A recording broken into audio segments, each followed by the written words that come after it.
dear, you don't think I'm bluffing, do you? Or are you just not willing to abandon your family and friends? I'm going to save Uiharu. Even if it kills me. I swear. Does that mean you don't care about your mother? You're awful! Seriously? Why'd you have to blame someone, blame your daughter for letting you die? She had a friend nearby?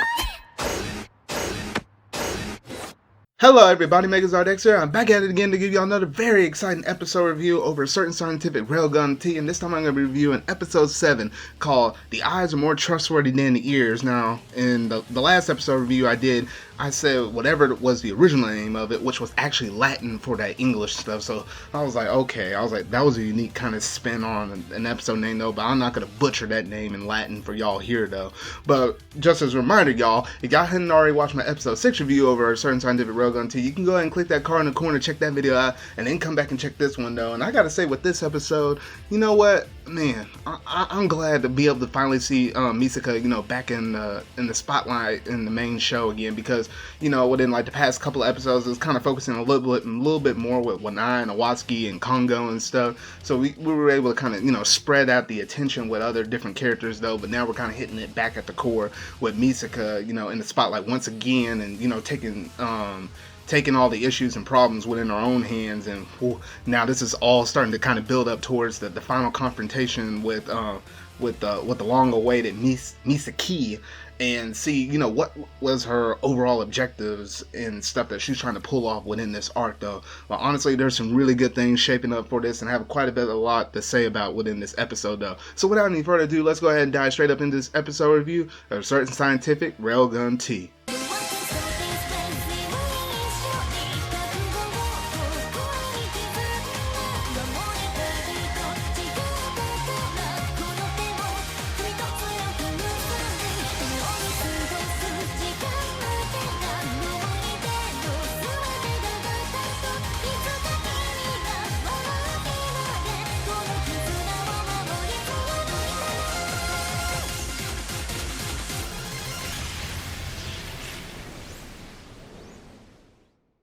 After a week off for coronavirus-related production issues, the series promptly picks up where it left off, with Misaka having effectively disposed of Baba and his robotic minions, and now having her sights firmly set on rescuing her Misaka clone. The result is an episode which, for the first time in a while, mostly focuses on Misaka. That being said, the other members of her currently memory-addled posse haven't been forgotten about. This is one case where Satan's obsession with conspiracy theories benefits her personally as opposed to the storyline.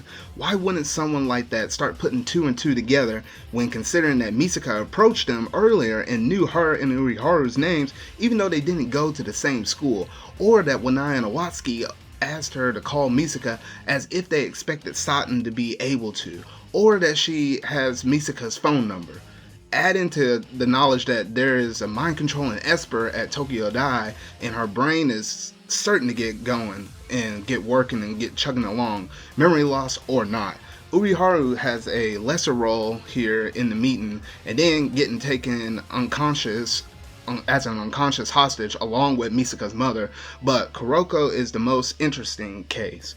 We know that prior to a certain scientific Railgun, Kuroko was interested enough in Misaka to sneak into Misaka's room and then manipulate circumstances so that she could become Misaka's roommate. Now, that in itself, I remember seeing that, I think within maybe the past season when they actually broke that down though, which was kind of crazy to think that she had that much of an obsession over her. Matter of fact, she would go behind the lines and, bend the rules just so she can be able to be roommates with Misaka. And this episode makes up for that as we see Kuroko's interest and attraction to start building up again all over again from scratch. Seeing the level of trust and understanding that Misaka has towards Kuroko is also a welcoming touch. The featured scene is, of course, the confrontation between Misaka and Midori, and Midori's use of a liquid metal puppet duplicate is an interesting ability, though presumably this is just an extension of whatever her real ability is. What's more interesting is that Midori seems to believe, based on eyewitnesses' accounts, that Misaka attacked their villas and stole information. As it stands as of this moment, the stuff that Midori mentioned hasn't been explained yet, and what this is referring to could be explained in further detail later later in the series. That further suggests that Midori may have been misled into going after Misaka as a further effort to slow the latter down, and thus Midori isn't working with Shokuho. But there's too much going on behind the scenes which hasn't been revealed yet to be sure about that. Now this is the main thing and the main point I've been emphasizing, like literally from the second that Shokuho has been showing her true colors. That was the point that I've been highly stressing. As a matter of fact, that things aren't quite lining up, and Misaka might have thought that originally Midori might have been associated with with Shokuho. But even in our head now, as we get to see as the audience members, that we're starting to notice that yes, there's two different parties doing two different sets of agendas, and things aren't lining up for both of them to have the same interests at heart. So we got not just one threat with Shokuho and whatever she's got on the plan, but we got whoever is Midori's higher, or whoever's kind of giving the shot calls from up high. We also have them to consider as well, though. So we're fighting like a two-sided war, worrying about one side and then worrying about the other side at the same time, though. So that's just something I just wanted to keep in mind and wanted to quickly address with this. So seeing Misaka both creatively use her powers and also rely on an ally to finish the job of rescuing Ueharu and her mother was very satisfying. The end of the episode where the girls investigate the website also has intriguing implications, especially the conspicuous mention of the DNA computer, which is presumably responsible for the power distributions among the students. And that is essentially where the episode ends, though. So overall, I gotta say, this episode was pretty cool, and the fact of the matter, we got to see Misaka back in action, though, and we finally get to see this Midori girl in action instead of her giving, commands to Baba, who now Baba failed, so he's out of the picture. So now Midori has to get up into the fray, though. But I'm really curious to see, exactly where this is going to take the story kind of going off from this point forward, as we're in the next episode supposed to be able to see the confrontation between Misaka herself along facing Shokuho as well, though. But I do need to mention this in terms of when we're supposed to expect future episodes, because we just now got this episode 7 dub on March the 13th. But however, since the dub, when they're when Funimation is simuldubbing this, and they basically follow the same kind of broadcasting order as the regular dub for the Japanese, that would ideally mean that for the next 2 weeks we are not going to have any episodes for a certain scientific Railgun T. So that would presumably mention that that would presumably mean that on the 20th of March and the 27th of March we won't have an episode on those days, because those were those 2 weeks that ideally the Japan audiences went without episode 8 as well. So that would mean not until April the 3rd we will manage to get episode 8 dub.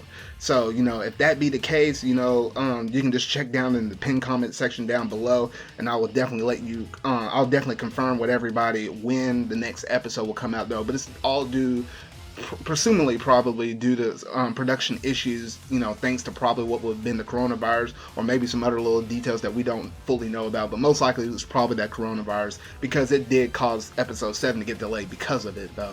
But yeah, just make sure to hold in on tight, and I'll keep y'all all updated here on my channel, as well as my social media links that you can see down in the description box below, though. But that's pretty much all I got to say about this episode as a whole, though. So if you really like this episode review, go ahead and hit that like button, go ahead and hit that subscribe button, and let me know down in the comment section down below what all do you think about this episode as a whole. Are you really looking forward to the final or the first confrontation? Who knows how many confrontations we might have between Misaka and Shokuho like this, though. But being able to see them interact with each other for the first time in a long time within the next episode whenever we get it, though. And just let me know all your thoughts about this episode down in the comment section down below, though. But that's about it for this review, though. So remember, y'all, until whatever video I make next, see y'all. That would explain everything that's happened.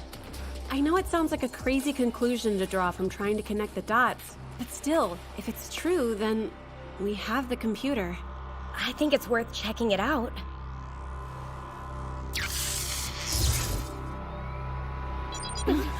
She restored the erased data! There it is! Shokuho.